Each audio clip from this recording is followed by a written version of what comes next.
अगर आप टीवीएस का बाइक ले रहे हैं तो हो जाइए सावधान। 14 अगस्त 2023 को हम लोग गंगा कुंती से एक 14 अगस्त 2023 को हम लोग गंगा कुंती से एक टीवीएस राइडर बाइक खरीदे थे, जिसमें इंजन में 1 साल के बाद इंजन में से आवाज आ रही थी। जब हम लोगों ने उसको भेजा वहां पे बनाने के लिए तो उन्होंने तो गाड़ी तो ले लिया। उन्होंने बोला कि जो है ठीक है आपका गाड़ी बन जाएगा, क्योंकि जो पेपर पे भी है 5 साल की वारंटी लिखा हुआ है कि 5 साल तक अगर आपके इंजन में कुछ भी प्रॉब्लम होती है तो हम लोग उसको फ्री ऑफ कॉस्ट सही करेंगे। लेकिन जब वहां पे दिया गया फिर 2 दिन बाद मेरे पास कॉल आ रही है कि आपको गाड़ी में 20,000 रुपए देना पड़ेगा। तो अब ये बताइए कि जब वारंटी पेपर पे लिखा हुआ है कि 5 साल की जब वारंटी है तो फिर मैं एक्स्ट्रा चार्ज पे क्यों करूं। तो इसीलिए हम लोगों ने कंज्यूमर कोर्ट में केस किया है। अब जो भी न्यायालय का फैसला होगा उस पे हम लोग देखेंगे अपना क्या म्यूचुअल डिसीजन लेना है। अच्छा ये बताएं कि जिस तरह से लगातार टीवीएस ने मैसेज किया है और कहा है कि आपको पार्किंग चार्ज भी बताया जा रहा है कि पार्किंग चार्ज देना पड़ेगा, क्या ये जबकि आप कह रही है कि कस्टमर केयर से बात की तो बताया कि कोई पार्किंग चार्ज नहीं लगता है, क्या कुछ सच्चाई है? हाँ जी बिल्कुल बात हुई तो उन्होंने कहा था कि आपका जो भी पार्किंग चार्ज है वो नहीं लगेगा। भाई जब 5 साल की वारंटी दिया गया कि फ्री ऑफ कॉस्ट है तो फ्री ऑफ कॉस्ट का मतलब ही हुआ कि भाई आपको अगर कुछ भी दिक्कत होगा आपको बना के दिया जाएगा बिना फ्री ऑफ कॉस्ट के। लेकिन जो पेपर पे भी लिखा हुआ है, जब मैं आपके पास गई तो आप पेपर को डिनाई कर रहे हैं कि नहीं इतने पे वारंटी नहीं है, ये चीज नहीं, फिर पेपर पे तो जो जेन्युइन लिखा है तो फिर उसको आप फॉलो करिए। गाड़ी का इंजन भी खोला गया बिना पेपर? हाँ बिना पेपर के। मान लीजिए अगर मेरे ठीक है मेरी गाड़ी में पैसा अगर लगता तो आप लोगों ने बिना परमिशन की मेरी गाड़ी क्यों खोल दी। आप पहले ही बता देते कि हाँ ऐसा है कि गाड़ी में इतना पैसा लगेगा, तो आप लोग को तो इंजन खोलना ही नहीं के बाद फिर मेरा डिसीजन होता कि हम वो अपना बनवाते या फिर नहीं बनवाते। अब आप आगे क्या करेंगे? अब क्या करेंगे, कंज्यूमर कोर्ट में केस किया है, अब देखिए जो भी कोर्ट का फैसला हो जो होगा उससे पे हम लोग अपना वो करेंगे। अमृता श्रीवास्तव।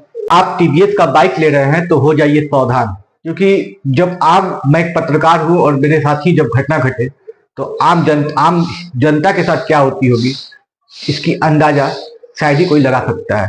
और अब जिस तरीके से टीवीएस कंपनी और टीवीएस की जो एजेंसी है उनकी मनमानी है वो काफी जोरों पर है।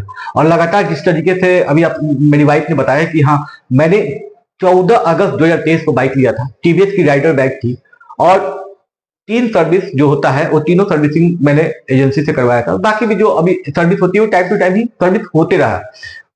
सर्विस सेंटर और एजेंसी जो गाड़ी की वारंटी देती है वो 5 साल की वारंटी देती है और बोलती है कि 5 साल की वारंटी आपकी इंजन की कवर करती है। या तो 60,000 किलोमीटर से कम चली होगी तो 60,000 किलोमीटर या 5 साल, ये दो उसमें मेंशन किया हुआ है।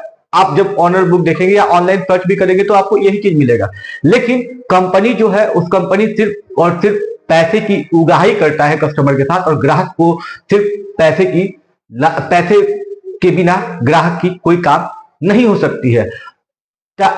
छपरा की जो टीवीएस गंगा कुंटी टीवीएस है और वहां की जो सर्विस सेंटर है, वहां के जो ऑनर है और वहां की जो स्टाफ है वो उनकी मनमानी है। और मैं बताते चलूं कि 28 तारीख को 28/6/2025 समय 10:28 के आसपास मैं सर्विस सेंटर पहुंचा था। कंपनी का सर्विस सेंटर का एम्प्लॉय आते हैं, मेरी गाड़ी को सर्च करते हैं और सर्च करके उनके द्वारा गाड़ी को रिसीव की जाती है, जिसका रिसीविंग भी हमारे पास उपलब्ध है। और उसके बाद वो मुझे कहते हैं कि गाड़ी आपको 2 दिन के लिए छोड़ना पड़ेगा, क्योंकि गाड़ी आपकी सर्विस सेंटर की जो आपकी इंजन की वारंटी है उसके लिए हम लोग कंपनी को भेजेंगे, कंपनी से आएगा फिर आपकी इंजन बनेगी।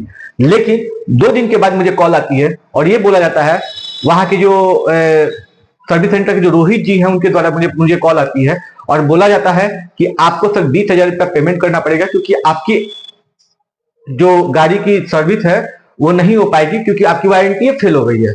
अब समझिए कि जब कंपनी के ही लोग अगर पैसे की उगाही करें कस्टमर के साथ और कस्टमर को सर्विस ना मिले तो कस्टमर जाए तो कहां जाए। लेकिन हम न्यायालय के दरबार में गए हैं और न्यायालय के पास गए हैं और उपभोक्ता फोरम में मैंने टीवीएस गंगा कुंडी टीवीएस के जितने भी ब्रांचेज है, चाहे वो छपरा, पटना, उनकी हेड ब्रांचेज सारे पे पहले भी मैंने लीगल नोटिस भेजा था और मैंने उपभोक्ता फोरम में केस किया है। और मैं मांग करता हूं, मैं कोर्ट से भी मांग करता हूं, मैं सारे आम जनता से मांग करता हूं कि जो इसका उचित जो होना चाहिए उस पे कार्रवाई हो, और जाहिर तौर कि जब मेरे साथ हो तो आगे चल के आम पब्लिक के साथ ये घटना ना घटे, जिसको लेके मैं न्यायालय के शरण में गया हूं। और अब देखने वाली बात यह है कि आखिरकार इस पूरे मामले पर न्यायालय क्या कुछ कार्रवाई करता है, और जिस तरीके से टाटा टीवीएस की जो मालिक है और टीवीएस की जो सर्विस सेंटर के जो ऑनर है उन पे क्या कुछ कार्रवाई होती है। मनी